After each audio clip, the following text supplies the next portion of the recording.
I'd like to welcome you all. My name is Larry Downs, and I'm the project director of the Evolution of Regulation and Innovation project at the Georgetown Center for Business and Public Policy. We have a full day of agenda for you, talking about the lessons learned in the last 5 years since the publication of the National Broadband Plan. We think, a very exciting program, and we want to encourage you all to be a part of it. Just a few quick logistics. We'll have two coffee breaks during the day, and then lunch from 12 to 12:30.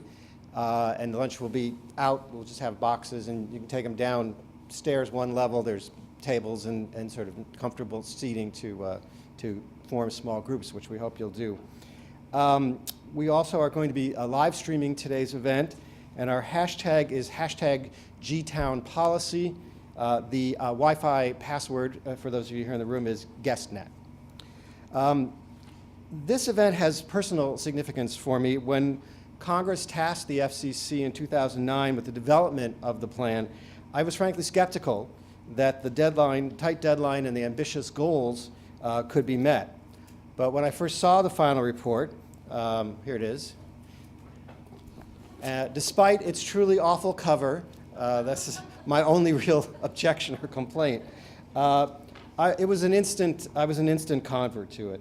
And I wrote frequently since then about its very visionary content. The plan established many important milestones for speed, for spectrum allocation, for adoption, and for a wide range of national purposes that an accelerated deployment of private infrastructure could create. The latter included stretch goals for education, for public safety, energy, healthcare, and civil engagement. Today, we will look both forward and backward. Asking questions like how well did the plan predict what was possible?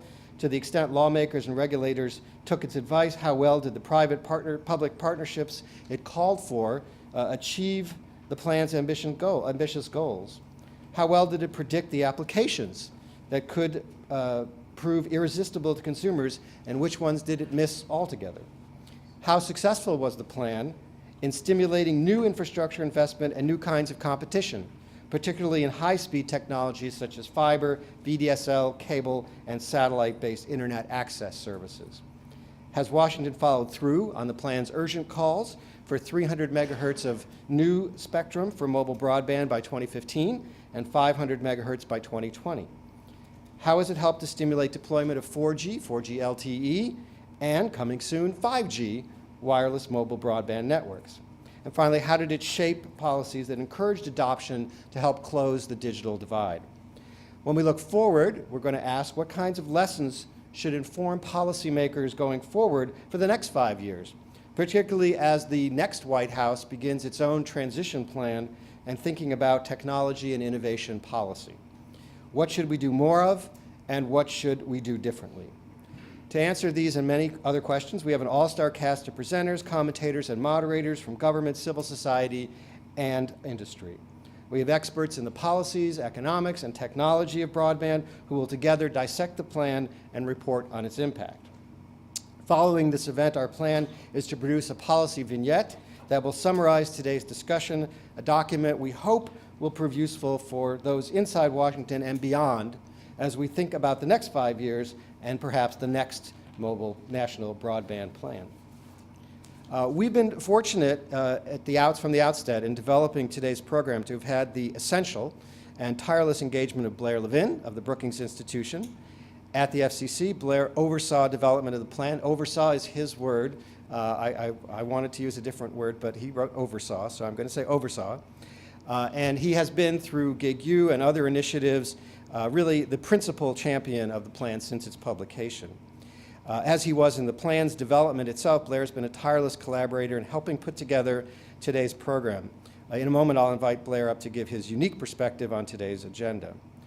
We also want to thank our colleagues at the Georgetown Center for their support of this program, especially Center Executive Director John Mayo, who is here, Managing Director Marcia Mintz, who's in the back of the room, and Administrative Assistant Matthew DiMartini, who just happened to walk in as I said his name. But I also want to acknowledge that our really good fortune in having with us today many of the plan's principal authors and contributors, some of whom you'll hear from, some of whom are in the audience. I've brought along my own dog-eared copy of the plan, and I'm hoping to get each of the people in the room who worked on it to autograph it for me, starting with Blair. So without further ado, let me begin this process by inviting up Blair Levin, who can begin his comments on the substantive portion of the program as soon as he gives me his John Hancock. Please welcome Blair Levin. Oh, you have your own pen? That's fine. I have my own pen. This is a true story. As we had this, we actually, all of us who had worked on the plan got in a room together, and it was like, did this high school thing where everybody signed everybody's yearbook. So I'm honored to sign it. Actually, can I do it afterwards so I can think of something witty to say? Sure. Yes. See you after the summer. So thank you very much, and thank Georgetown for having us and sponsoring this conference. 5 years ago, a group of about 80 outsiders and several hundred FCC staffers released the National Broadband Plan, and our purpose today is not to grade the plan or its implementation. Rather, we hope to have an open and provocative discussion about the vision, the path taken, and mostly about the path ahead. Let me start with a confession of error that I hope sets the stage for what we want to do today. My favorite and I think most important sentence in the plan was the first sentence of Chapter 17 on implementation. This plan is in beta and always will be. It expressed our hope that people would see the plan as part of a process rather than as a final product. So one thing I learned is that if the most important sentence of any document should not be in Chapter 17. You might want to put it on the first page. But I also think the point, as well-crafted a sentence as it was a little too subtle. So I wish on the first page we had had something a little more graphic. I'm thinking of Mike Tyson's wonderful comment, everyone has a plan until they get punched in the face. In our case, the punch in some ways came from the Comcast court decision, which came out a couple weeks after the plan was released. Issued within, it derailed the planned implementation, not the development of the plan, but the implementation, as the Commission circled the wagon and spent the next year redoing its policy and legal argument to protect the open internet. So it's more than a little amusing to me that while we're talking about the plan, once again the Commission and Congress are going to spend the day arguing about redoing the law and the policy on open internet. Now, I obviously am not raising that to suggest that we too should discuss those things. We won't. But I would just note an interesting point, which is that pretty much everything that's going to be said today is A, predictable, and B, precisely what those people would have said in 2009. Everyone will stay on script. Indeed, as a friend of mine observed, as far as they can tell, the only two public figures who have changed their point of view on the legal authority, or I should say not changed, evolve, was the prior chairman of the FCC and the current chairman of the FCC, but everyone else has stayed precisely where they were. That is not going to be the case in the discussion that we've had here. Many things have changed. We knew that going in. I would say that the vision has not changed. That is ubiquitous, affordable, and abundant bandwidth, with everyone having the tools to use that platform to improve their lives, with government using the platform to improve how it delivers goods and services. I also think the core four strategies have stayed constant. Drive fiber deeper into the network, use spectrum more efficiently, get everybody on, and use the platform to better deliver public goods and services. But at a tactical level, and even in some of the kind of goal levels, we're dealing with a very different world than we were in 2009. Now, what I want to do in the next 15 minutes is provide something of an overture to introduce the themes of panels that will be discussing those four things and put those topics in the context of process, both good and bad, for what we did. And as Larry said, we really want to kind of create a record that others, both in this government and other governments, can use for how do you do a plan, how do you make it work well. I would just note that one of the things that I always thought, you know, in the first year of any administration, you're kind of, you're doing what got you elected. You're responding, you're like with the tax cuts that George Bush or Ronald Reagan promised. What do you do in the second year?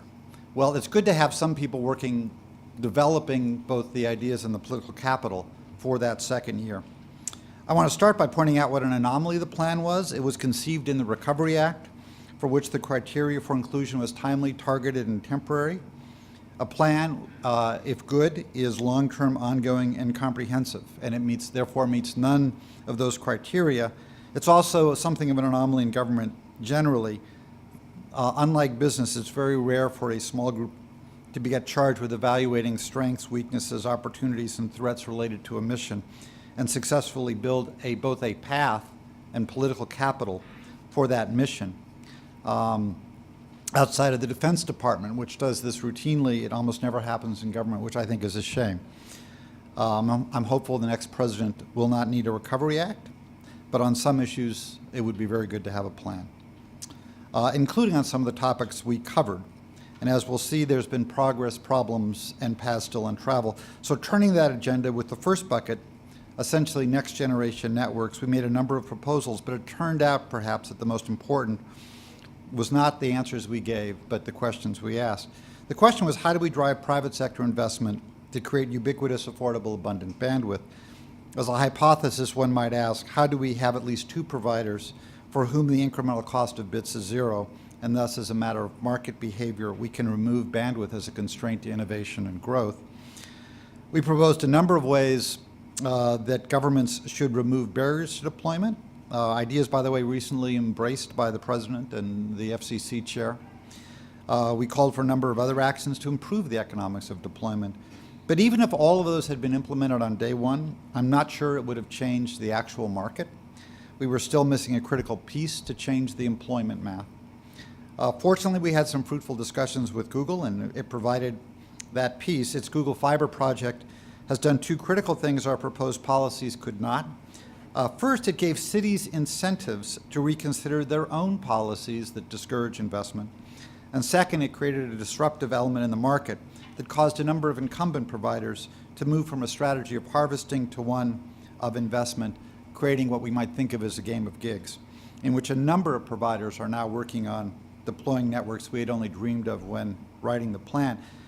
In our first panel, we're going to hear some from folks involved with such projects, including an overview from a plan alumni, Elise Kohn, who runs the North Carolina Next Generation Project, an effort that I think is likely to make North Carolina the most competitive broadband market in the country. While these efforts provide hope, we're not out of the woods. We look forward to hearing about what has worked, what more needs to be done to encourage that deployment of next generation networks. The session will not discuss something on which we spent about half the plan's budget, universal reform and high-cost areas. The reason it took half the budget was we had to build a model and therefore I had to hire an outside firm. But the reason we won't discuss it today is that it's very, very weedy, deserves its own session, which I think the FCBA will be doing later this spring. We will be having Shirley Blumenfeld here. She is a tireless advocate for rural areas, and we're really glad that she will be here to remind us of what more needs to be done so that all areas in the country have the bandwidth they need to thrive. From a planning perspective, I think one of the things that this brings for me is that one should focus first on the analysis that enables you to ask the right questions and have the right conversations. Bringing others into the problem solving can be more important than the right government answer. Second strategy, using spectrum more efficiently, involved three big ideas. The importance of moving spectrum from no or low use value uses to higher value uses, the need to make market mechanisms where possible drive that movement, and the need for a multi-pronged strategy of licensed, unlicensed, and shared spectrum. And this has led to very big changes, including the extraordinary success of the AWS-3 auction, scored at 0 by the Congressional Budget Office, I think, and by the market at $41 billion. I think that's kind of amusing. The only telecommunications legislation passed since 2008, which authorized the incentive auction. I might note an auction that was, when we released the plan, it was denounced by broadcasters as the equivalent of the Bataan Death March, but now a significant number of broadcasters are expressing interest in it, which is an interesting development as well. And the movement of a great deal of spectrum from zero or low uses to transformative uses. And I should note there were others who picked up, not necessarily on our work, but really did a terrific job kind of expanding the realm of rethinking spectrum, like the PCAST report. We're fortunate to have John Leibovitz from the Wireless Bureau at the FCC with us today to lead off the spectrum discussion. If there were a Most Valuable Player award in the federal government in 2014, John, who played the key role in the AWS-3 auction, should have won. It was his work actually starting on the transition team and then with the plan and continuing with his role as a deputy in the Wireless Bureau that played a key role. Of course, there are others who will be joining us today, Jason Furman, Larry Strickland, Tom Power, who also played a key role in these things, and we're very grateful that they're both with us and also for the role they played. But I think John also illustrates two important lessons for future planners. One, we got generally right, is the importance of staffing projects with people who care about the mission but not about personal press. John's work has been unheralded. If he had chosen to claim the credit I know he deserves, the policies would not have gathered the political capital necessary to advance. And second, in this part I got wrong, it's critical to have some who work on the plan stick around for implementation. One reason I would argue the Spectrum agenda is probably the most successful is because the two principal architects, John, his colleague Ruth Milkman, who's now chief of staff and therefore tied up in the congressional hearings, but they stuck around and played a key role in implementing their ideas. Third strategy involves getting everyone on. I'm delighted that John Horrigan, the principal author of the adoption chapter and the nation's leading authority on the topic, is here to update us on the reality of the situation. Here again, the questions we asked may have been more important than the answers. Our discussions led to some interesting conversations, particularly with the cable industry. One outgrowth was the idea that led to the Comcast Internet Essentials program, the largest national adoption program. We're delighted to have someone from that program with us, as well as with CFY, which is another successful adoption program. But the world has changed, and I think John's going to talk about how we have to move from the discussion of digital divide, which is fundamentally, it's kind of misleading because it implies a binary, you're either on or you're off, to his more recent analysis, which focuses or suggests that improving all users' digital skills is crucial to encouraging the full use of information communications technologies. It's a very different problem than access to gadgets or services, and therefore an ongoing focus on access alone might obscure attention to digital skills. So we will certainly be discussing this, and this is not just coming up on the FCC agenda. I would argue as government has to make a transition itself to the all IP platform, it's critical that we get everyone on. The fourth strategy is using the platform to better deliver public goods and services such as healthcare, education, public safety, job training, and smart energy use. Here there have been some unheralded successes. Nick Sinai, who went from writing the energy chapter of the plan to implementing it and many other things while working most of the last 5 years with the Office of Science and Technology. Policy was supposed to provide an overview. Unfortunately, a family medical emergency is keeping him in Boston. Fortunately, he sent me his remarks, so though I lack Nick's really terrific hair, I will nonetheless aspire to provide what he tells me he would have said. We also have some other experts, some of whom worked in the plan, some of whom have been working in the space. I expect we'll be talking about how we are generating huge amounts of data that can improve public services, but also how we need more attention on the barriers to the use of that data. One thing our plan did not focus enough attention on, as I see today, was capacity building, and we'll also, Nick's comments will focus on some of the efforts the federal government has made to improve their own capacity to use that platform. We will also hear, there's another important lesson of good planning, again, consistent with this plan is in beta and always will be, the importance of implementation, the follow-up on the plan, and having not just individuals, but also an institution dedicated to that is critically important. Larry Strickland will be here to provide some thoughts, kind of a big overview from the federal government, and then in the final session, we'll try to pull together some of the lessons filtered through a couple of diverse viewpoints. I've mentioned Shirley, who will have a viewpoint from the kind of the rural perspective in a very different lens. Bruce Melman, who does a lot of work in technology issues and represents the High Tech Technology Council, will be joining us to try to do that agenda setting as well.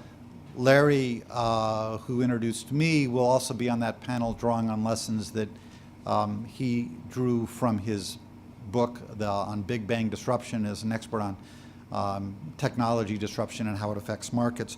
We'll talk about that, and I'll talk myself a little bit about what I think the next where the next frontier is to make progress on what we need to do.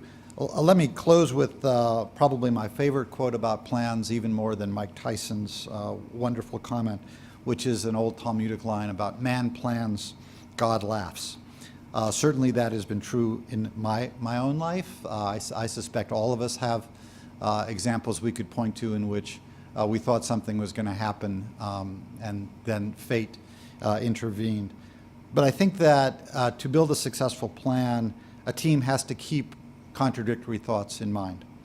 It has to have the confidence it has the capacity to plan with the full knowledge that the plan will be disrupted by some punch in the face, the open-mindedness to course correct, the faith and humor that keeps us moving despite the obstacles. So it's a lot of fun to be together with a lot of folks who participated in the plan, both from the inside and the outside. And I am very much looking forward to a fun and thoughtful discussion in which all of us should be involved as we try to figure out what we've done, but more importantly, what we should be doing. And with that, let me call Elise Kohn up to set the stage for the first session on next generation networks and fiber in particular. Again, Elise worked with us on the National Broadband Plan. I'm really bad at formal introductions, so I can't remember any of her titles. But then worked with me on the Gig.U project, which was devoted to working with communities to try to drive next generation networks. She actually went and did it in North Carolina with a combination of 6 communities and 4 universities. And going to give us some insights as to what she's learned, and then we'll start the panel. Great.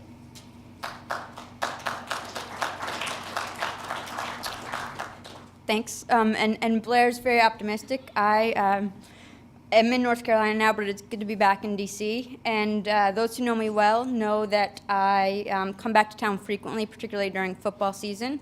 As a season ticket holder and diehard fan of the Washington football team, I am quite used to overpaying for an experience that is mediocre at best, depressing at its worst, and sold by a stubborn business owner who doesn't seem to care much about his customers. I too have tried to plan in that area, and despite several intense brainstorming sessions with my fellow fans, have yet to find a way to improve that situation. But that feeling of helpless frustration and despair is not unlike the way a lot of consumers and community leaders feel about their local broadband service and infrastructure. However, many, though clearly not all, local leaders can take steps to improve that situation, and that's exactly what has happened in North Carolina.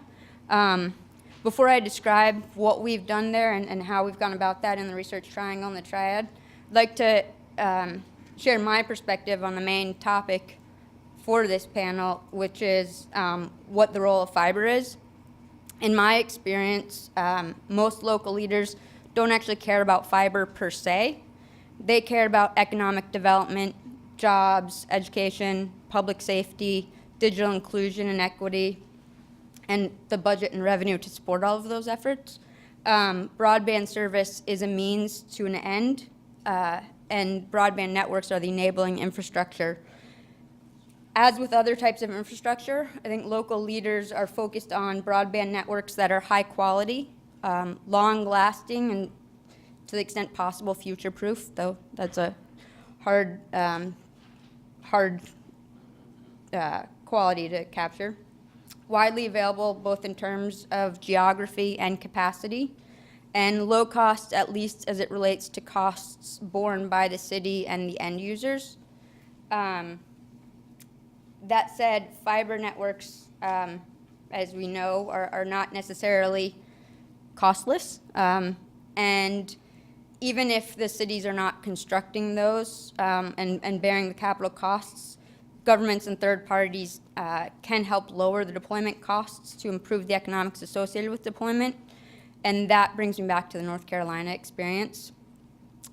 3 years ago, 5 communities in the Raleigh, Durham area and Winston-Salem partnered with Duke University, UNC Chapel Hill, Wake Forest, and NC State to help strategize and figure out how they could stimulate the deployment of next generation networks in their communities. In 2013, that consortium, which is called the North Carolina Next Generation Network, or NCNGN, issued an RFP to attract providers who are willing to deploy residential gigabit service and support the goals of economic development and digital inclusion. In exchange, the NCNGN members offered to provide access to municipal or third-party third-party assets, and to consider changes in municipal policies and procedures to help lower the operating costs for providers. Despite the fact that the group offered no direct funding, the RFP got 8 responses. And in April 2014, the group unanimously recommended a master agreement with AT&T, based in part on AT&T's willingness to serve all 6 of our communities, including Durham, which is outside of its traditional wireline footprint, and Winston-Salem, which is geographically distant from the other 5 communities and in a totally separate media market. AT&T also offered a variety of community benefits, such as free connections to community centers and free low-speed offerings for low-income MDUs. Through the negotiation process, the working relationship with the municipalities and universities involved improved, but at the end of the day, the cities did not actually commit to any significant specific policy changes as part of the agreement. They agreed to accept electronic submission of documents, which is fairly simple, and they memorialized the well-established pre-existing practice of treating similarly situated providers in a similar manner. 6 months after announcing the agreement with AT&T, Frontier selected Durham as its first market for gigabit service. In January of this year, Google announced plans to launch Google Fiber in 7 communities in the Research Triangle area, many of which overlap with the AT&T planned gigapower footprint. And Time Warner Cable has also announced plans to upgrade customers in Raleigh, Durham, and Chapel Hill to their TWC Max offerings, which offer speeds up to 300 megabits per second. The gigabit deployments are barely underway right now, but the impact is already noticeable. When I moved to Durham 2 years ago, my broadband service was worse than I had ever experienced in many different places in the continental US. My only other option, though, was a provider whose top speed was 6 megabits per second. Yet in November of this year, after all of these announcements started, I learned that I would no longer need to pay the roughly $60 a month for 15 megabit per second service when it wasn't out, because the provider had agreed to give all residents in my building free 20 megabit per second service and waive the equipment fees. I expect that over the next 12 to 24 months, as the teams working for the gentleman you will hear from on the panel after me, Erik, Garr, and Erik Small with AT&T and Google, follow through on their gigabit deployments. And in fact, AT&T has already launched service in the Raleigh market, in several communities that are already in the traditional footprint. And I believe, based on my own research, that their double play is actually for the TV and 1 gigabit connection among the lowest in the country in our market. And I know the Google Fiber team is hitting the ground running, so I look forward to further benefits of competition. And before I turn over to the rest of the panel to talk more about the role of fiber, I'd just like to offer a couple of key takeaways based on our experience in North Carolina. First of all, local leaders should be proactive and start by trying to understand provider concerns and their own options.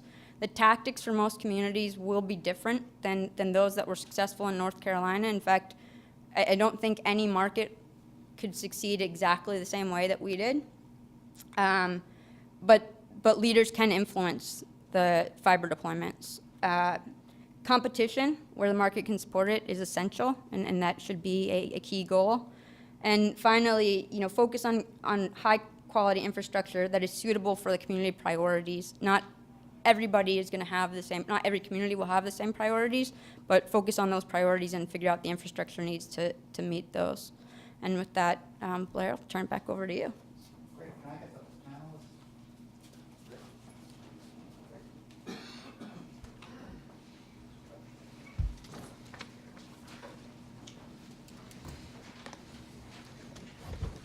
just noticed that Elise and I are the only two panelists who don't have Rick in our name. Something about it's odd. So again, I'm not going to do formal introductions, as you have the titles of folks in this. But very quickly, Erik Small is with AT&T. Erik Garr, who worked with, he's actually the real author of the broadband plan. He was the one who sat in a room with about 8 other people for 3 weeks and took 1,200 pages and turned them into 400 pages of readable English, and very grateful for that. And Rick Chessen, who was an alumni both of, actually was working with interim chair Copps when the plan was initially, when the initial work started, and is now with NCTA. So I'm going to start with Erik Garr. When we were discussing the need for next generation networks with a number of different folks, including Google, back in December of 2009, and an idea that emerged was kind of running an experiment, perhaps only in one location where Google, well, different folks about, we had different thoughts about who could do it, but Google eventually stepped up and said, we'll do it. But it was kind of an experiment to do it in one, to build a gigabit-capable fiber network in one place. Google's now doing it in about 7 regions, talking to some others. What changed in Google's thinking to make them expand the way they thought about this? Sure. Thanks, Blair, and thanks, everybody. There's a lot of faces in the audience that are very familiar to me who also wrote the plan, so please don't assume I did all the work. I'm looking at John over there, and Kevin, and John, and all the rest, so it's nice to see everybody here. But to get to your question, Blair, I think it's important to remember that 5 years ago when we were doing the plan, gigabit network seemed, way off in the future. I mean, it was just not a thing that a community could really talk about. The issues were very different back then. And, the biggest lesson that I think Google learned was when they put out the initial RFP, which was essentially, February? So it was as the ink was drying on the plan. I barely noticed they put the RFP out because I was trapped in the room that Blair just told you about with everybody writing the plan. But when they put that RFP out, 1,100 communities, kind of came out of the woodwork. And if you remember back at that time, the response was like crazy. There were over 200,000 individual comments across those 1,100 communities. Everybody has their favorite, like, what did a community do to try to get Google Fiber story? I have a couple. One was there were lots of songs written. Communities offered to rename themselves. There's one community where a local politician agreed to rename his not yet born twins, Larry and Sergey, for Google Fiber. And I think for Google that was a very seminal moment.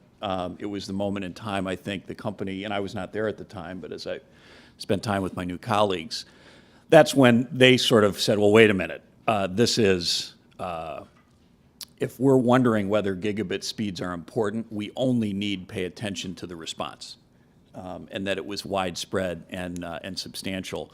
And if you kind of go further than that, that evolved into the Kansas City experience, which again creates lots of information that I think any carrier would look at and say, boy, this is pretty, users want this. And there's all sorts of stories from Kansas City, the startup village that kind of popped up, drawing companies from as far away as France to actually come and move in and set up camp in Kansas City. The economic development impact, to be honest, has been pretty amazing. I think if you talk to Kansas City government officials, they're very pleased to have a gigabit network in their community and feel like it's made a difference for a whole bunch of things. Probably most notable, I think a couple months ago, Fitch upgraded the debt of Kansas City Mo and actually cited the gigabit network as having an impact on economic development. So if you're a local government official, that's a pretty good day, pretty good day for you. But I think that, if you ask kind of what really happened inside of Google, that moment when all those responses came in, and then the experience in Kansas City, gave Google what is core to our company is a chance to delight users. And so we saw thousands and thousands of users asking for something, And, you know, we think we're in the business of delighting those users, and I think that's given the company confidence to keep going. Well, let me ask the same question to Erik Small, but with a slightly different context, because when Google Fiber came out in its first couple of years, AT&T and the other incumbent telcos generally were looking at the FiOS experiment or the FiOS project that Verizon had done, saw that Wall Street had not exactly embraced it, and that it was not producing the kind of returns Verizon had hoped for. At least that was the Wall Street point of view. About 18 months ago or so, it seemed that AT&T's point of view changed, and your CEO talked about some of the changes. Tell us what was changing inside AT&T to have you move from thinking we're going to invest in wireless to maybe we should be doing this gigabit project in 100 different communities. Sure. Thanks, Blair, and welcome to everybody. And we have some slides, I think. yeah, I've got a couple Slides. slides I'll get to in a minute, but you know, I wanted to say it's great to be back in Washington. I grew up not far from here and have lots of fond memories of Washington, D.C. as a kid, with field trips here to the Smithsonian and so forth, and hopefully this adds to the memorable, positive experiences. But I think maybe we could go to the first slide, which is just kind of a map. For those in the room that may not be familiar with, you know, AT&T's gigabit fiber deployment, we launched our pilot in Austin in December 2013, and we set out to do a couple things. You know, there are a lot of you know, assumptions that we needed to test in the market. We also trialed a number of, you know, marketing promotional aspects and construction techniques in Austin, and you know, I have to say we're very, you know, satisfied with the results, very pleased with the results there. You know, we track a lot of metrics, and you know, ARPU, or revenue per customer, adoption rates, churn, brand, unit costs, and all of those came out better than assumed. So as you can imagine, collectively, you know, we're very, very happy with the financial results there. On the basis of that, we're now in 5 markets. We're in the Dallas, Fort Worth, Raleigh, Durham, Winston-Salem, Kansas City, along with Austin. We've announced an additional 12 markets that we'll launch this year, and another 8 that are under evaluation. And when I talk about markets, I'm talking about major metros. There's 100 municipalities in that 25. In addition to that, some of you may be aware, as part of the DirecTV merger discussions, particularly with the Department of Justice, we've committed to an incremental 2 million fiber to the prem locations. So that's in addition to the, you know, previously announced. I know we've not really disclosed numbers, but you know, that's 2 million incremental, and you can believe and bet that the DOJ was, you know, wanted to know incremental to what, and we've provided that information. So it's a pretty substantial increase on a substantial commitment to begin with. And then lastly, in addition to that, you know, we're currently going through the Connect America funds, you know, the phase 2 of that, the first part of that, which is the right of first refusal phase at a state level, and determining what, if any, role fiber to the prem has in that, in addressing the unserved areas, the census block. So we don't really have all those census block data yet, but we've got kind of a preliminary list, and we're working through that. So just wanted to kind of ground folks and kind of where we are. But maybe the next slide to kind of specifically get to Blair's question about kind of what's changed. And you know, I think of it as more of an evolution than necessarily an event. You know, the whole in fiber investment case is based on a premise that there's enough customer demand and need that's unmet in the market that can't be delivered with the technologies that are out there today. And for AT&T, that's the fiber to the neighborhood, fiber to the node, VDSL 2 technology. And what's shown in the chart behind me is the speeds that are available to customers using that fiber to the node technology. That's sort of the lower line. You can see kind of customers that are relatively close to the node can get 100 meg, and as you go further out, our serving architecture, those local loops, if you will, are roughly the maximum distance is roughly a mile. Most customers are probably within 3,000 feet. So you can see the majority of customers can get 45 meg service where we've deployed that technology. Today, just to kind of level set, most customers are buying from us an 18 meg service. They think from a value price perspective that meets their needs. So, I think we needed to go out and prove that, again, there's enough demand above that curve that we can't meet with the current technology that we could meet with fiber to the prem. And you can see the fiber to the prem line at 1,000 megabits per second, and on these kind of distances, it's insensitive to distance from the node. So I think as we, again, as I said, as we did the pilot in Austin, certainly had a fairly rich set of incentives for people to buy up to a gig. And it was a very, relatively low price, I would say, in the market, as well as, promotional activities, not just marketing activities, but also bundling, value in the bundle. So things like free HBO and price guarantees for 3 years and other things, to encourage customers to buy up. To pay that extra, $30 a month for a gig versus, typical broadband price in the market today of around $40. So that, proved to be, there is sufficient demand. Again, we may dial back some of the promotional activities, given what we're seeing. But the lower churn and I think the other thing that we were very encouraged about was the number of new to AT&T customers. So that also helped drive a lot of value. So it wasn't just upgrades of existing AT&T customers, but we were able to take share in those markets. So I think that kind of specifically addresses the question at least on the demand side. The other side is next slide is the kind of the supply economics, and I'm not sure how this chart is going to render, but this happens to be a map, kind of a heat map of Austin. And, as a broadband provider, you got to look at the demand side, you got to look at what does it cost to deliver. And Austin may be a bit of an extreme case in terms of the variability, but what we see here is the cost, the deployment cost per customer location throughout the city in these kind of little, neighborhood chunks, if you will. From kind of low to high, the green areas and dark green and light green being the least cost to deploy, the red areas being the higher cost to deploy. And rather than looking at specific neighborhoods, but you just kind of look at the general pattern, there's a metro core that ends up being a lot less expensive than kind of the surrounding areas. And this map would look a little different in a northern city or in California, but I mean, generally the same sort of principles. That and you might ask, well, why is it? Why is there such variation? And a lot of it has to do with the density of customer locations. So not surprising, and that probably leads into some of the rural, discussions.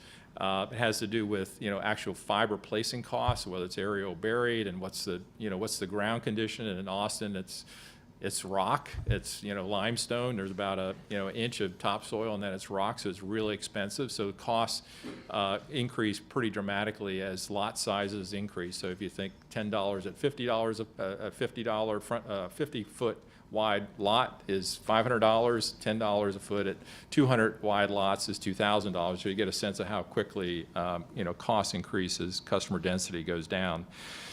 The other thing I guess I would just point out in this chart is some of those dark green areas. You won't be able to see it probably on the map, but an area west of the University of Texas campus. It's pretty dark green, and I think it's really interesting that I think that area and some other of those areas in Austin will be among the first to have 4 gigabit broadband providers. So in other words, customers will have the choice of 4 gigabit broadband providers. I know Google and AT&T are here today, but Grande happened to be the first to offer a gig with fiber services in a number of those dark green areas. And of course, AT&T is now providing service. Google is expected to provide service, and Time Warner is upgrading their plant with DOCSIS 3.1 to deliver a gig. So it'll be really interesting to see how that plays out. So I don't know if that, I think that I tried to Great. address, and I'm happy to answer questions, kind of Q&A, kind of what's changed. Yeah. Well, and that actually leads right into Rick Chessen with the cable response. You know, the cable industry in most markets has the fastest speeds. You also have a technology for an upgrade that's probably cheaper when you look at that kind of map because you don't have to trench it all. You have to change out electronics and set-top boxes to get to that DOCSIS 3.1 that gives you the capacity to do a gig down.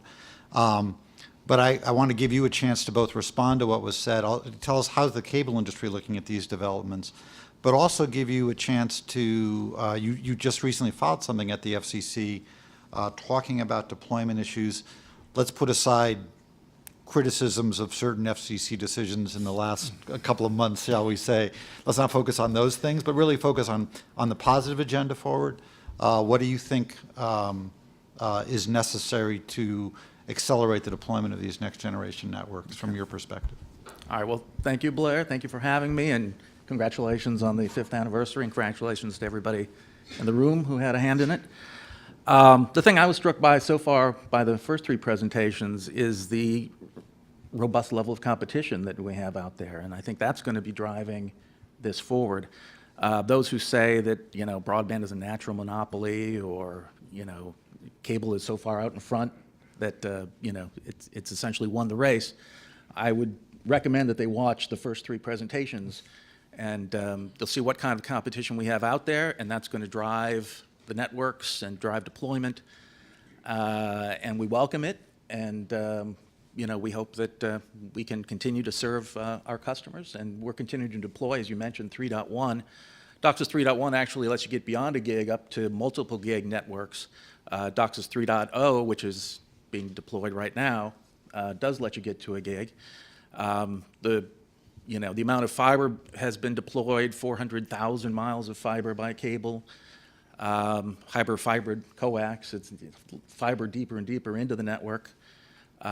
Speeds continuing to increase over time, doubling every 18 to 24 months. You know, go on and on with sort of the way that the network has responded to consumer demand and competition. As far as what we'd like to see on deployment, and leaving aside that big thing that recently happened, which is hard to do, we did have some specifics that we thought the FCC should focus on when it comes to especially getting deployment out there to more Americans. And they fall into a couple categories. One is figure out what you're trying to incentivize, what level of broadband you're trying to get out to Americans, and then figure out the most efficient way to do it. You might know recently the FCC put out a Section 706 report that it's supposed to do every year, that assesses the state of broadband deployment, and they raised the minimum level of broadband in that to 25 megabits per second down and 3 megabits per second up. At the same time, they are financing universal service at 10 megabits per second down and 1 megabit per second up. And over the next 6 years, they're going to be funding up to the tune of $10 billion networks that only do 10 megabits per second down. So one of the things we suggested was, if you're really trying to get to 25 megabits per second, which is what Chairman Wheeler said is table stakes in the 21st century, why don't you rescind the right of first refusal that you gave to the incumbent telephone companies and make it open to anybody, bidding open to anybody who is willing to provide the new 25.3 standard. If you want to, it doesn't make a lot of sense to be spending $10 billion over the next 6 years just to build a network that's only half as fast as you think is necessary even for today. Another thing we suggested is to focus on the unserved. We're doing a lot of talking here about bringing gigabit service to, you know, more and more Americans. It's also important to remember the Americans who don't have anything. There's a lot of Americans out there who don't have any service at all, and focusing on them would be helpful, not only expanding the networks out to meet them, but also encouraging adoption. The cable industry has done a lot of programs, Comcast Internet Essential programs, and other companies have programs that try to incentivize adoption, but the federal government really hasn't been doing very much in this area. They had a Lifeline pilot program to do expand help to low-income Americans for getting online. That was I think, launched about 3 years ago. We haven't heard what happened with that pilot program. We haven't had any follow-up, any sort of notice of proposed rulemaking from the FCC. I think we'd like to see that happen as well. So those are some of the ideas I think that we had, but focusing on the unserved. And the third one I think was transparency. The federal government spends a lot of money, billions of dollars every year, and you would be surprised how hard it is to find out where the money's going, who's using it, what it's going to, and what effect it had, what actually is being built out with all this money that's going out the door. So increased transparency, I think, would help as well. Great. Elise, I want to give you a chance to respond to both what you've heard, but also you talked about some of the lessons learned in the North Carolina Next Generation project.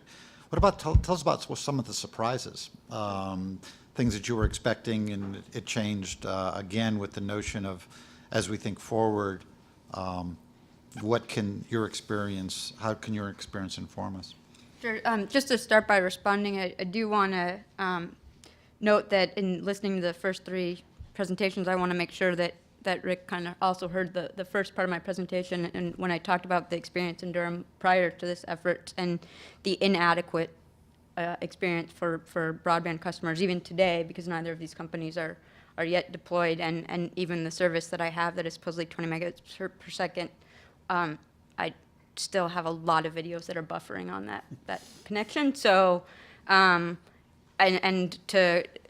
don't think Erik Garr mentioned it, but Google's talking about 34 cities, Erik Small, 100 cities. That's a lot of the country that is not covered by these first three presentations. So I don't think that the little pockets of competition we've highlighted are necessarily representative of the entire country.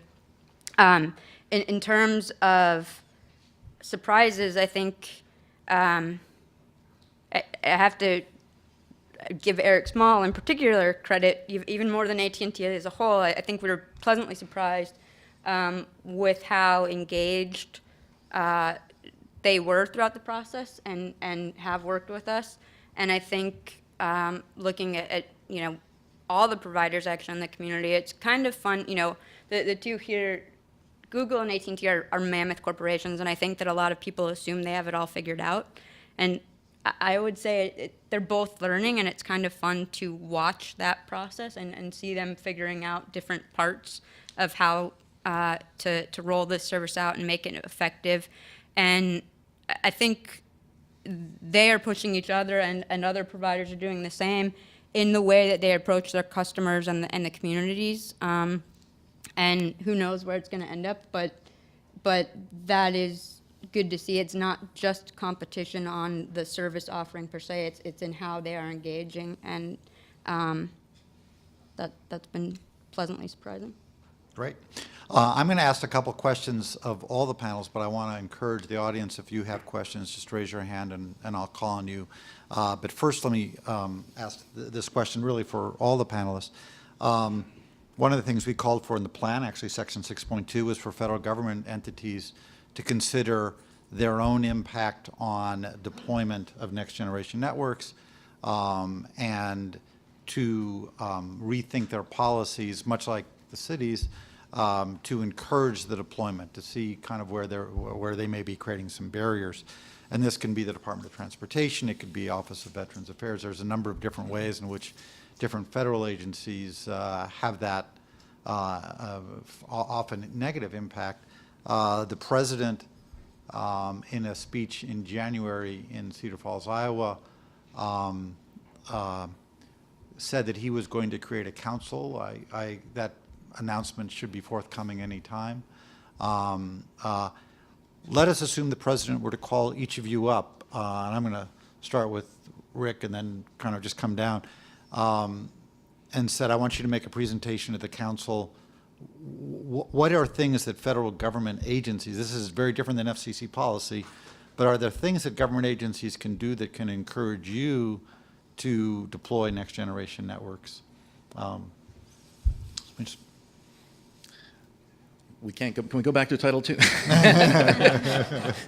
Because that's clearly the biggest, the biggest hurdle. The sort of, having someone look over your shoulder and, not knowing in advance whether things that you're deploying, new businesses, new services you want to deploy, are going to be determined later or second-guessed about whether or not they're just and reasonable under some sort of standard we don't yet know,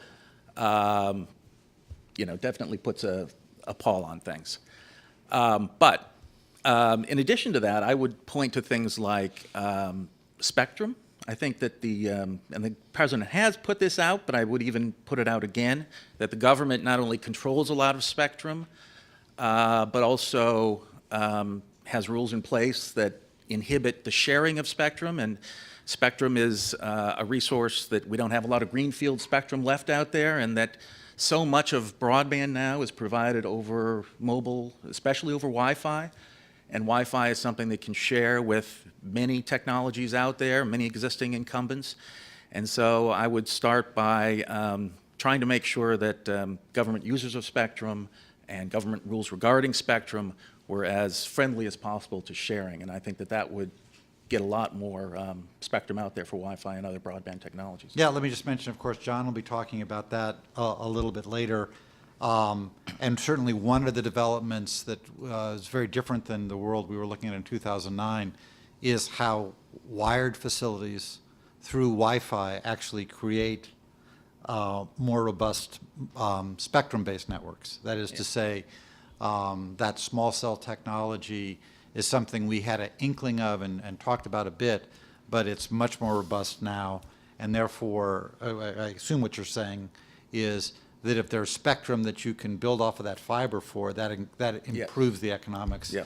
Because you're not really, it's not really a kind of wired versus wired. They're very much True. In harmony. And the other thing I would say is something very mundane, but pole attachments, something that actually costs people money to string the networks out. I'd love to see the government ensure that those rates are as low and as sort of even across the board as possible, so that that's not a barrier either. Yeah. By the way, I noticed that Tom Wheeler the other day reiterated his proudest moment in public policy. Previously, I think his proudest moment was the Pole Attachment Act of 1978, back in the time when he was. So there was a little bit of gap of time, but but that it's funny how that law in 1978 remains a powerful and important tool for the deployment of networks. Definitely. Erik Garr. Sure. The advice I would give is that it all starts with users. So it's easy to get kind of wrapped up in all the policy stuff here and there, but what we've noticed is, we think our product's really good, our customer service is excellent, and that creates a lot of competition, and users benefit from that competition. So the more things you can do to kind of promote that, maybe that's you send Blair and Elise around to more cities. I don't know, something, anything you can do to promote competition, I think is good for users. And then the second point is very consistent with, I think, what most people say up here is where the government can keep deployment costs reasonable, it's pretty good. That helps anybody trying to deploy a network. The other example I think that often gets missed in federal agencies is all the dig once opportunities. If you're in it for users, nobody likes to have their street dug up. And so if there are ways the government can make that happen less, that's actually better for users. And so I think that's maybe one I would add. But you asked for the 1-minute version, so that's my 1-minute version, is focus on users and give access to public infrastructure in a reasonable way so people can deploy. Erik? Yeah, it's hard to answer that question without getting into the public policy, which I know we said we wouldn't go there. So let me try to just focus. And again, I've been heavily involved with a number of cities, and Elise mentioned public or electronic transmittal of documents and so forth. And it sounds like, well, that's not that big a deal. But we're kind of a machine, right? We're trying to be really efficient about these deployments. So if we've got crews out there and we something's different than we thought, and we need to get a new permit, having that happen quickly so we're not burning hours. So I think a big learning in this process is things that were really important and valuable to us were sometimes very easy for the cities to accommodate. Things that were really valuable to the cities were relatively easy for us to accommodate. And so I think, that's really been a great kind of learning experience. As long as people aren't sort of dogmatic about it has to be this thing this way, we were able to work through those. I think there is, in addition to all that, you're asking about institutions, I do think there is something to the anchor tenant kind of, I'm not sure we have that the right way around, but I think there's something to that notion because there is a substantial upfront costs, particularly in bringing fiber the first time, particularly in rural areas. So that's probably another area. But let me kind of stop there because I think I might get into some of the Title II discussion. Elise? Well, I think I'm not going to add a lot substantively to what the other panelists said. I think I agree with a lot of it, but I would also go back to something you said at the beginning of the day about sort of the need for ongoing planning. I don't think this is something that we solve with just some recommendations this year and then it goes away. As the market continues to evolve, I think policies will continue to need to be revisited, and putting in place that, setting up those expectations and putting in place the processes to do that are important. Great. I might just add, as I think something you and I learned in the gig.u process, picking up what Erik Small just said, where the negotiations are successful is where you find a number of asymmetries. That is to say, something that costs the city almost nothing to do, but has a huge economic benefit for the entity deploying, and vice versa, where it doesn't cost the entity deploying much to do, but has a huge policy or political benefit to the city. That is actually quite common in any business negotiation, but it is not the way we've generally done policies in the past. And so to have a bunch of experiments, and whether it be the ones in North Carolina or the ones in Louisville, Kentucky, or the ones up in South Portland, Maine, or a variety of things, I think there are now a lot of examples of how cities can negotiate these deals to incent deployment in ways that I don't think we could have seen back in 2009. If anyone has a question, I'd love to see a hand, but if not, I'm going to continue asking a question. This is one that's kind of come up in the last week, and I didn't preview this for everybody, and therefore you're allowed to pass on the question. But one of the interesting changes in the overall economics, one of the things that Google kind of changed at one point was they said the original idea was just a pure broadband deployment, I think, and then when they started doing surveys of customers, they realized they couldn't achieve the necessary penetration rate to justify the investment without also offering a multi-channel video package.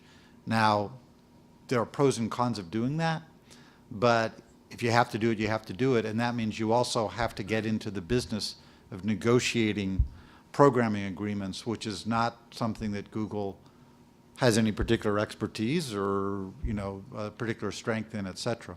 And I think Mila Medine, who ran Google Fiber for some time and is still with Google, has said that was the single biggest barrier to a more rapid deployment. But in the last week, we've seen Apple TV make some announcements about a skinny online video distribution package.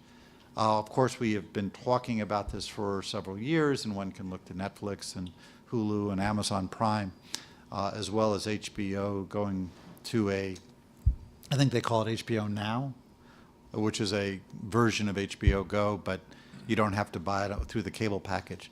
Does that changing economics improve, or does it actually make more difficult some of these deployments? I'd be curious if anybody has a point of view on that. Erik? Yeah. Erik, Rick? C or K? Yeah, right. Good, let's go with K first and then C.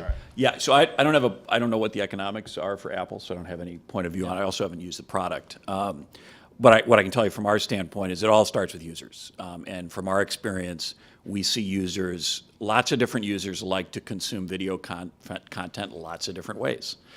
Some of those users want a way to kind of flip through channels. Some of those users love YouTube, and that's sort of they want to consume video. And we would expect over time to see lots of different ways that people consume that video, and Apple TV would be part of that. A faster, stronger network will make all of that stuff work better. And I think it'll be users that'll decide whether Apple TV is successful over time, and we'll all have to wait till we get to use it. Yeah, I think, we've been pretty clear that, the TV business isn't profitable for us, so I think we're kind of neutral in that. And, from an over-the-top perspective, we're friendly to over-the-top. We've done some promotional activity with Amazon Prime, for example, bundled it with our broadband. We think that's an interesting model. We're participating directly through $500 million investment with the Chernin Group to develop original OTT content. So we see OTT as companion product to broadband. We're predominantly a broadband company, and the video, much like others have found, it's a necessary requirement. And it's been a long slog, right? We launched our TV business 8 years ago. We have 6 million TV subscribers today. It's taken a while and a lot of investment to get to that point. But even at that, we're subscale in the TV business. So I think we welcome OTT. I think there's always the kind of which we probably don't want to go there, but some of the peering and some of the things that have to happen to make that efficient, particularly if I understand Apple TV's, where it would be live broadcast, at least some of the broadcast channels live. So OTT delivery is not as efficient as, as a multicast, multi-channel video delivery, but, those things can be worked out. Rick? Well, we come at this obviously from a different direction. We started out in video and then launched broadband, obviously, and rebuilt the plant over and over again to sort of enable the over-the-top services to develop. So we are trying to, as Erik said, follow the consumers and make this content available on iPads and any other platform where we can make it available. I mean, there's complicated rights issues. It gets very complicated. Then there's complicated regulatory and legal issues. The FCC right now is looking at the over-the-top market and how do you regulate it? Do you give them certain benefits of government? Do you give them certain obligations that we want to make sure that continue in that world? Disabilities access, emergency alerts, things like that. How will all that work? I mean, all that is right now really being played out. And but from a business point of view, certainly trying to keep up with consumers and give them the content that they want. Yeah. I do think it's a very complicated question for the providers because whereas it gives an incentive for the users to buy faster speeds, it also undercuts the revenues of the overall package. But it may not undercut the overall margins since so much of the margins have been moving toward the content side with the bigger packages. So I think that this is one of the really interesting elements where one of the things that's really striking to me is the way in Washington people seem to want to own a narrative as opposed to owning a problem. When you own a problem, you keep switching your point of view depending on how the facts change. When you own a narrative, you never change your opinion. This is one area where I think it's going to cause a lot of confusion because of the way it's going to change the fundamental buying patterns of the public. Maybe. Right now, they seem to be focused on the people who don't have, the millennials, the people who don't really have multi-channel service. So if you look at the actual packages that are being launched, lots of times they have limitations on the number of devices that you can watch. I think Sling, you can only watch on one device at a time. Right. There's recording. So the content industry is trying to feel their way in picking up additional consumers without, they think, cannibalizing the old ones. That's what at least I think they're hoping. No, that's what they're hoping, but it's very difficult to figure out how in the long run that doesn't happen. And in parallel to that, of course, is the TV Everywhere model, where it was kind of a bolt-on to the pay subscription. Our product has, I think it's 130 some channels you can watch outside the home and 230 channels you can watch inside the home. So you can see how it's kind of the rights negotiations, the discussions get complicated. But the consumer gets the option to watch those 130 or those 230 channels wherever on any device, up to 30 smartphones and so forth that can view the service. So that's the other competing model, or complementary model, depending on your point of view. Yeah, switching gears, but picking up on something that Rick said, cable has and others have said a similar thing, which is the government should be focusing on those who don't have it in the homes, or those who don't know how to use it. Again, we'll be talking about this. John Horgan, nation's leading expert, will be talking about that with the panel of folks who are doing it. But Elise, I'd like to ask you to talk a little bit about an issue that comes up pretty much with all of these, which is the question of the digital divide, and to kind of put it into context. One of the things, and we didn't talk about this in the plan, but as we were working with about 36 university communities to try to accelerate next generation networks, we did a national RFI. This is the Gig.U project, and pretty much everyone came back to us and said, if you have the same kind of build-out requirements that you had in an era where you were giving away a monopoly, in which there's no monopoly to be given, you're never going to get a new build-out, and that you have to change that model to a kind of a build-to-demand. And that's the way AT&T and Google have done it. That's different. When cable was building out initially, they had a franchise, a monopoly franchise from the city, and along with that came a requirement of building out to every home in the franchise area. Elise, you dealt with this. We dealt with this at Gig.U. You dealt with it. It certainly is an important issue. What perspectives do you have, having kind of gone through that now? So, couple of things in the context of NCNGN and negotiations with different providers. I mean, I think, as I said, it's fun to watch both of these companies and their evolving business models. I do think, even though in terms of what they've done so far, both build to demand, I think Google, at least historically in the cities it's been into, does make clear that it's a little bit more transparent, that it will be offered everywhere, and the thresholds for getting service are a little more transparent. I think AT&T, it's not as narrow as I think their critics would suggest, but it's just less transparent than the analysis. The analysis is internal. But that said, from analyst reports from our friend Carlos and others, I don't know that Google has actually done a lot to dent the digital divide in Kansas City, from what I can tell. So I think it's something that both these providers, the cable industry through Internet Essentials, are still trying to figure out, and they're taking different approaches, and that's what's important, is that they're all kind of trying. The other thing I think is, this is not just the burden of the providers. I think what's key is communities at least, all stakeholders have an interest in getting more people online.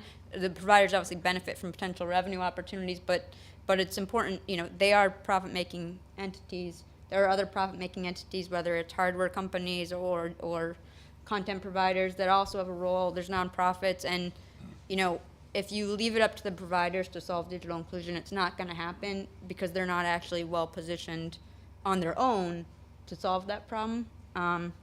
And I think that's something we have tried to address and will continue to try to address by bringing others to the table to help address things like digital literacy, cost of hardware, that sort of thing. Yeah, I guess I would just say, the inclusion problem, there's access, there's affordability, and there's digital literacy, and you kind of have to break it down into those subcomponents and figure out, how do you solve each of those, and access, clearly, as a broadband provider, that's something that we can help with. The affordability, we can help with a portion of that, but broadband access alone doesn't make it economic for a household to have a PC and have it up to date and all that. And then the digital literacy and both from understanding how to use the internet and seeing the value of it is yet another component. So we've been doing some things in North Carolina and other places, partnering with some nonprofits to try to bring that together. And Elise knows one of the things I'm most proud of is the low-income MDU kind of solution to get free 3 meg service to some low income, and I'm interested to see how that plays out. And the cities are stepping in, and others are stepping in with hardware and training to kind of complete the picture, because one piece doesn't solve the issue. Did you guys want to have? That sounded right. Okay. And I might note, yesterday John Windhausen, who's in the audience, and the Schools Healthcare Libraries Coalition held an event just to focus on anchor institutions. Anchor institutions have been big players in solving this problem, and one of the things that North Carolina Next Generation Networks negotiated with AT&T was connections to certain anchor institutions. That's another kind of arrow in the quiver. Well, and Yeah. actually, I do want to, so this going back to your question about what federal agencies can do, we did negotiate that, but we also had to kind of put a provision in that said, sort of put schools and libraries to the side, because it wasn't clear that AT&T could provide a free connection to a school and library because of E-rate restrictions, which is a little bit silly, right? I mean, I understand the point behind that regulation, but if there were a way to, get rid of that, to allow us to take advantage of free connection at a school and a library, I mean, it's great to do teen centers and that kind of thing, but I do think anchor tenants like libraries and schools have a special place. Yeah, and I think the key here, and everybody's kind of said this is sort of everybody's problem. Everybody's got a role to play on inclusion. Erik was mentioning affordability, access, and literacy. Mr. Affordability, Access, and Literacy is John Horrigan, who we'll hear from a little later on today. And I think every stakeholder has a role in, every stakeholder has a role on those 3 issues. If we actually want to make, kind of make a difference on that. Larry.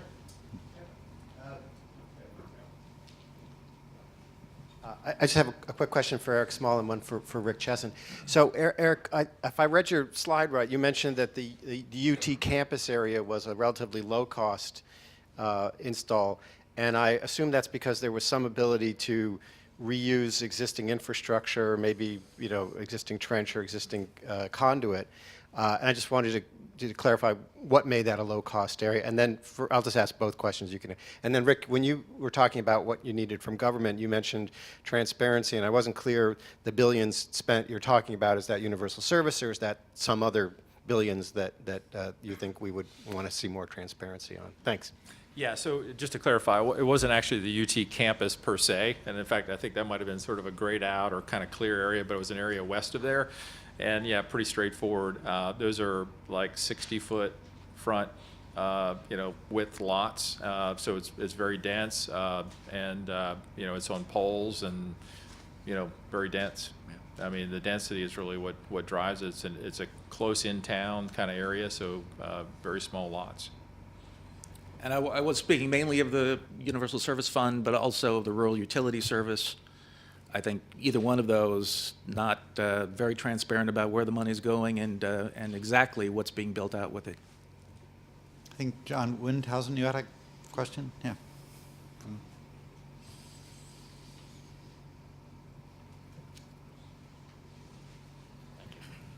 Hi, thanks, Blair. John Windhausen, the Schools, Health and Libraries Broadband Coalition. I wanted to follow up on the comments that you made. Thank you for teeing up the question in a way. So Google Fiber in Kansas City, so starting with Erik and then both Eriks, but Google Fiber in Kansas City did a really good thing, I think, by offering free services to the schools and libraries in Kansas City.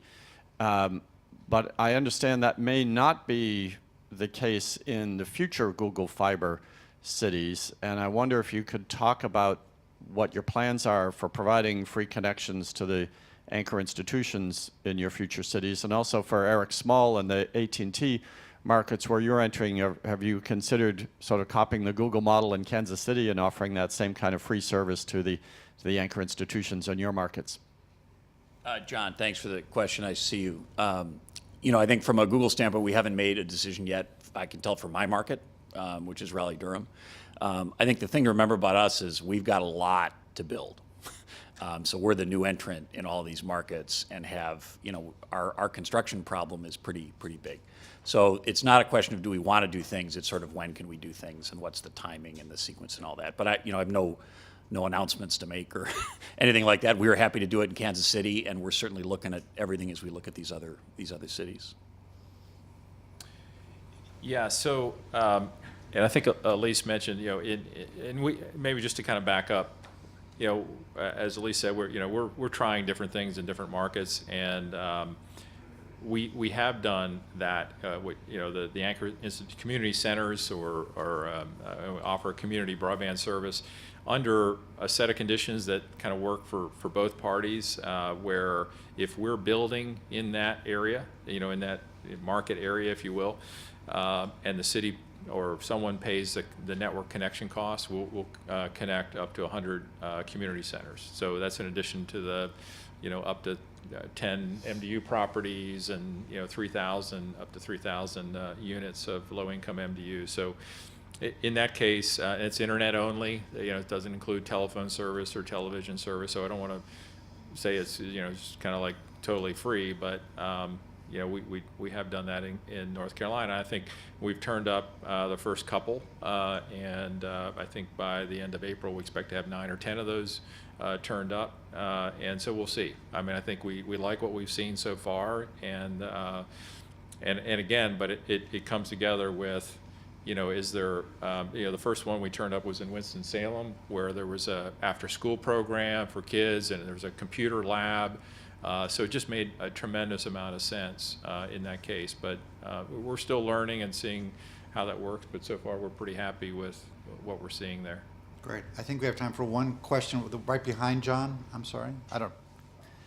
The mic is coming your way. Thank you. Brandon Ross, reporter with Bloomberg BNA. I think Rick mentioned spectrum earlier, and of course that's one of the hardest parts of the equation and all this. I don't know if you guys are familiar with the spectrum sharing technologies involved with maybe FirstNet and some things like that. But do you think that the more that technology evolves with things like being able to dynamically switch off spectrum from one provider or carrier and use it somewhere else, do you think that will help solve the spectrum equation in a big way? Or do you think it's something that's maybe only going to be good for things that use a lot less spectrum, like say a garage opener or something like that? Well, we're happy to answer that, and Go I would ahead, just why don't note you we'll I'm not force the as- next panel to do it as well. That's a perfect segue, by the way, to the next panel. But I'm not as familiar with that technology. Did you want to answer that, Bear? no. Oh, I thought you wanted to answer that. No. I was just going to say this is it's a good segue. I'm not familiar with that but- spectrum sharing technology, but there's lots of them out there, and obviously, that's the way that we're going to make. It's not just finding new spectrum, but reusing the spectrum that we have is what's going to be important in the future. So, can't answer any better than that because I'm not as familiar. Anyone else want to take that one on? No, I mean I'm aware, but I don't want to go there. Okay. Well, we will make sure that the next panel, we're now going to take a 15-minute break for coffee because we're not allowed to drink coffee in here. So, but do get back by 11 o'clock, and we'll have John Leibovitz and a very distinguished panel of spectrum experts talk about what we've done, but things like spectrum share 'em, what more needs to be done. Thank you. Please join me in thanking the panel.